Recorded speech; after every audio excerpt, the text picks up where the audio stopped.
আসসালামু আলাইকুম প্রিয় শিক্ষার্থীরা, কোর্স টিকার নতুন একটি ক্লাসে তোমাদের স্বাগতম। গত ক্লাসে আমি তোমাদের সাথে আলোচনা করেছিলাম লেসন 4 থেকে নম্বর অ্যাক্টিভিটি, যেখানে আমরা দেখেছিলাম একজন ব্যক্তি, একজন রোগী, তিনি বিছানায় শুয়ে আছেন এবং চিকিৎসক তাকে পরীক্ষা করছেন। এবার আমরা নম্বর অ্যাক্টিভিটিতে চলে যাব। এখানে আমরা একটি কনভারসেশন বা একটি ডায়লগ পাবো। তো গত ক্লাসে আমরা যেই ব্যক্তিদেরকে দেখেছিলাম, এখানে রোগী আছে, এখানে চিকিৎসক আছে, ছোট্ট একটি বাচ্চা আছে। আজকের ক্লাসে এদের মধ্যেই যে কনভারসেশনটি হচ্ছে বা কথোপকথন হচ্ছে সেটি মূলত এই ডায়লগের মধ্যে দেখব। এই ডায়লগে মূলত তিনটি চরিত্র রয়েছে। একজন হচ্ছে রবি, একজন ডক্টর এবং আরেকজন হচ্ছে পেশেন্ট, যার নাম হচ্ছে জহির। তো চলো আমরা দেখে নিচ্ছি যে এই ডায়লগে ঠিক কী বলা হয়েছে। শিক্ষার্থীরা, আমরা আলোচনা করছিলাম ইউনিট 3, যার নাম হচ্ছে হেলথ অ্যান্ড হাইজিন, এবং লেসন 4 এর নাম হচ্ছে ডায়লগ।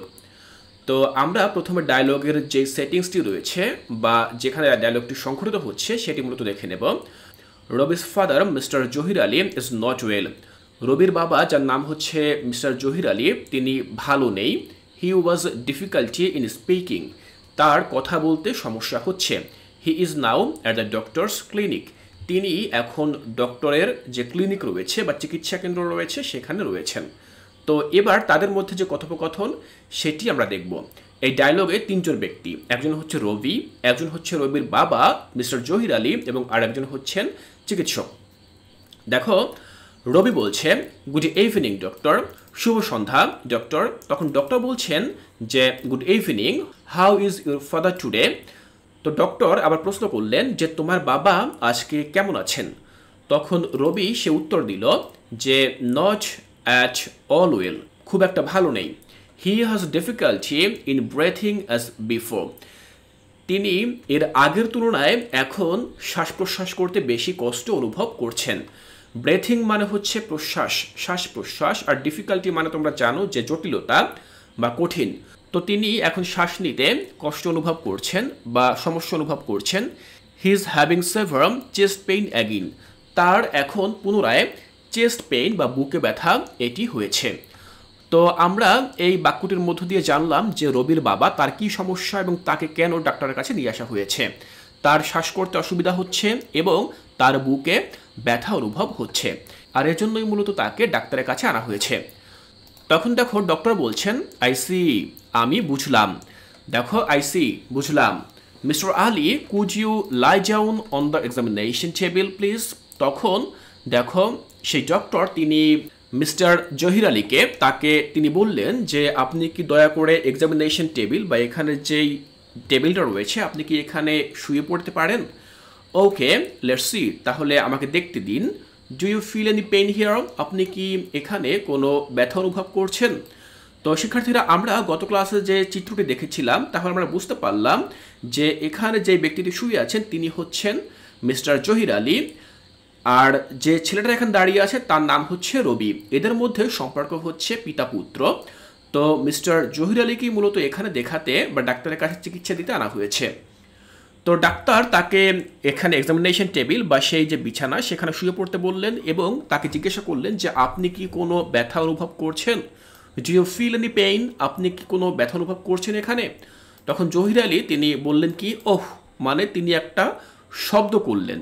তো এখানে ওহ এই যে শব্দটা করা হয়েছে এর মধ্য দিয়ে আমরা বুঝতে পারলাম যে তিনি ব্যথা অনুভব করছেন, এরকম একটি শব্দ তিনি উচ্চারণ করেছেন। তখন ডক্টর বললেন অ্যান্ড হিওর, এবং এখানে কি ব্যথা অনুভব করছেন। মানে ডক্টর কি করছেন, তার বুকের বিভিন্ন জায়গা তিনি হালকা প্রেস করছেন বা চাপ দিচ্ছেন এবং তাকে জিজ্ঞাসা করছেন যে আপনি ঠিক কোন কোন জায়গায় ব্যথা অনুভব করছেন। তখন জহির আলী তিনি এরকম উচ্চারণ করলেন, ওস, এরকম একটা উচ্চারণ তিনি করলেন এবং এর মধ্য দিয়ে তিনি এটাই বোঝাতে চেয়েছেন যে আমি ব্যথা অনুভব করছি, অর্থাৎ বুকের যে কোনো জায়গায় ধরা হোক না কেন বা চাপ দেওয়া হোক না কেন আমি ব্যথা অনুভব করছি। তখন ডক্টর তাকে বললেন অলরাইট, ঠিক আছে, I am prescribing a medicine. আমি মেডিসিন লিখে দিচ্ছি, অর্থাৎ ঔষধ লিখে দিচ্ছি। Take one tablet in the morning and another at night before meals. আমি এখানে যে ওষুধগুলো লিখে দিচ্ছি তার মধ্য থেকে একটি ট্যাবলেট সকালে খাবেন, and another at night before meals, এবং অন্য ট্যাবলেটটি খাবেন রাতে খাবার পূর্বে। I also advise you to have a chest X-ray immediately. আমি আপনাকে আরও পরামর্শ দিচ্ছি। দেখো, অ্যাডভাইস মানে হচ্ছে পরামর্শ দেওয়া বা উপদেশ দেওয়া। তো আমি আপনাকে আরও পরামর্শ দিচ্ছি to have a chest X ray. আপনার বুকের একটি এক্স রে করবেন ইমিডিয়েটলি। ইমিডিয়েটলি মানে হচ্ছে জরুরিভাবে বা তৎক্ষণাৎ আপনি আপনার বুকের একটা এক্স রে করবেন। If possible show me the X ray report today in the evening. Okay, এবং যদি সম্ভব হয় তাহলে এক্স রে রিপোর্টটি আপনি আমাকে আজকেই দেখাবেন, ঠিক আছে? তো ডক্টর তাকে পরীক্ষা নিরীক্ষা করলেন এবং পরীক্ষা নিরীক্ষা করার পরে তাকে কিছু মেডিসিন বা ঔষধ লিখে দিলেন। কখন কখন খেতে হবে সেটি তিনি বলে দিলেন এবং একই সাথে তিনি পরামর্শ দিলেন তার বুকের এক্স রে করার জন্য এবং বললেন এই এক্স রেটা যেন তাকে আজকেই দেখানো হয়।